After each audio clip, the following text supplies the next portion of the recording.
In this video, we're going to explore the inner workings of the manual transmission unit in this 1993 Subaru Loyale sedan. In 2014, in preparation for a trip around the United States, I removed the engine for a reseal and timing belt replacement. In addition, I removed the transmission in order to replace the bearings. It is this transmission that we're going to examine. Removal of the engine reveals the front of the transaxle. The drive axles transmit the power to the wheels. When the clutch is depressed, the clutch fork slides the release bearing forward along the input shaft, thus disengaging the transmission from the motor. The engine and transmission completely removed from the vehicle. The shift stick connects to the transmission via the linkage in the back. The transmission is placed in the vertical position to allow removal of the fork selector case on top.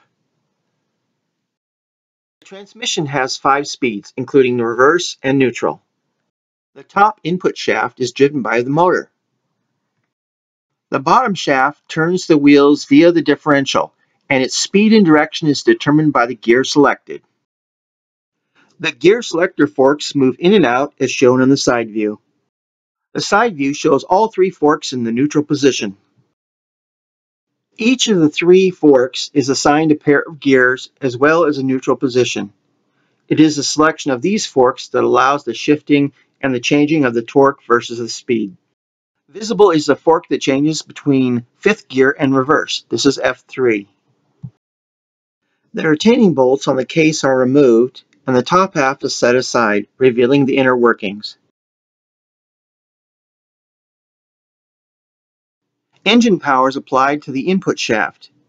This, in turn, rotates the output shaft via a selected gear, which in turn rotates the differential, which turns the wheels. The speedometer gear rides on a helical groove on the output shaft.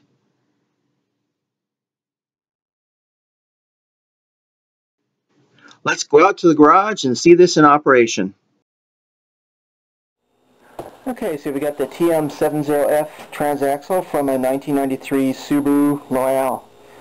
I've got this case open and we're ready to go ahead and look at this. It's called a transaxle because it has both the transmission, gearing, and the differential, which is right here, inside one complete unit. So the way it works is the clutch attaches to this input shaft only when you have it engaged. It turns this input shaft, which then, depending on the operation of 3 synchros controlled by 3 different forks in the transmission portion, will either engage or disengage a gear. There's gears 1 through 5 as well as reverse in this. So let me point out the synchros here to you. So right here we've got a synchro, and this is the selector between 1st and 2nd, and that's operated by this fork right here, going back here, and there is another synchro here that operates gears 3 and 4, moves back and forth when you move the fork, and then back here is a fork that operates reverse and 5th gear, just like you're used to on the shifter.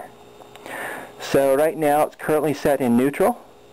You can tell by, if you look at the synchros, they're just in the middle here, as well as the forks back here. You can see the forks. Let me move you over here so you can see the forks actually are all lined up, the holes all lined up, just like when you're operating your shifter and it's in neutral. So here, now that it's in neutral, I can go ahead and spin the input shaft clockwise, and I can hold the differential because there's a little bit of movement just because of the viscosity of the oil that is in the whole system here. So I'm going to go ahead and turn this, and you'll see that it's in neutral.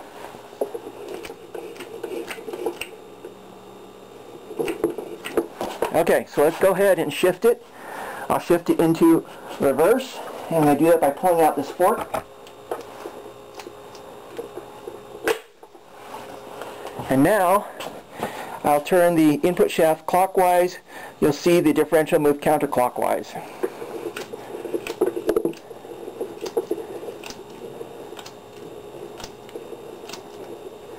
Okay, so I'm going to put it back in neutral.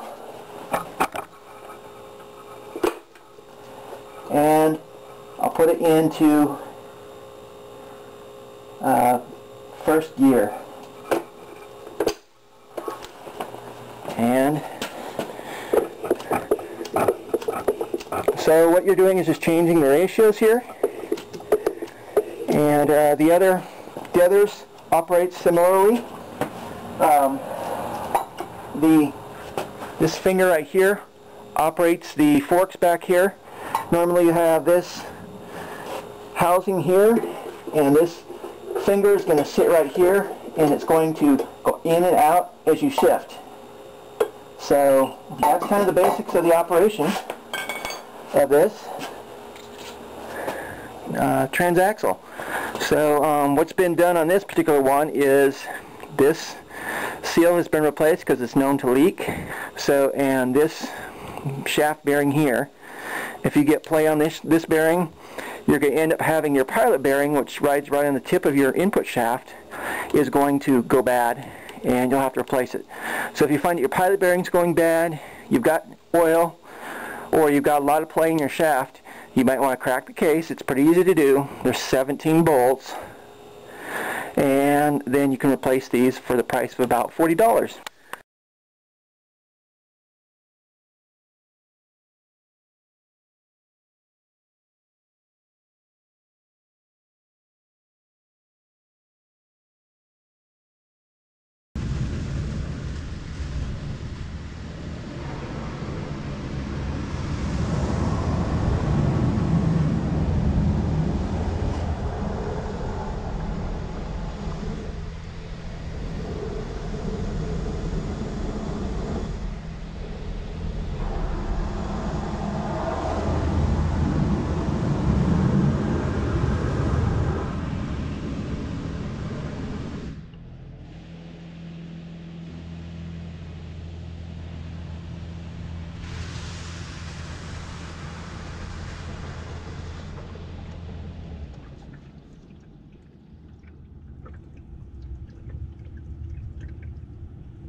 Beep, beep.